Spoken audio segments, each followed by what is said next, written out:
Hello, ഞാൻ ശുദ്ധമായ നെയ്യ് ഉണ്ടാക്കണതാണ് കേട്ടോ പറഞ്ഞു തരുന്നത്. ഞാൻ വീട്ടിലാവശ്യത്തിനും കുട്ടികൾക്കൊക്കെ ഞാൻ ഇവിടെ ഉണ്ടാക്കിയ നെയ്യാണ് ഉപയോഗിക്കാറ്.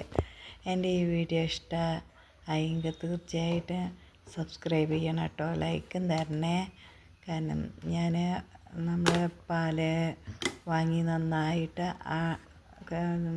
തിളപ്പിച്ച് നന്നായി പാട വരുന്നവരെ തിളപ്പിക്കും.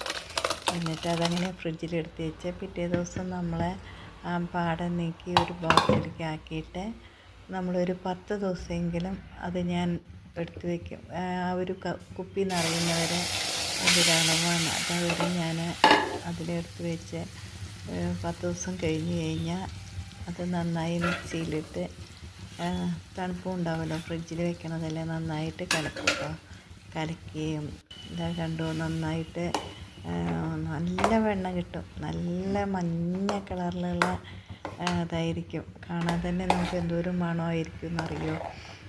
ഒരു 5 മിനിറ്റ് വേണ്ടു നമ്മൾ അടിക്കേണ്ടുള്ളൂ മിക്സിയിൽ. അത് കഴിഞ്ഞിട്ട് ചീനച്ചട്ടിയിൽ 2-3 കറുവേപ്പിൻ്റെ ഇല ഇടും. അപ്പോൾ ആ കറുവേപ്പിൻ്റെ ഇലയുടെ മണവും പിന്നെ ആ നെയ്യ് ഇങ്ങനെ തെളിഞ്ഞ് വരും നല്ല മഞ്ഞ കളറിൽ.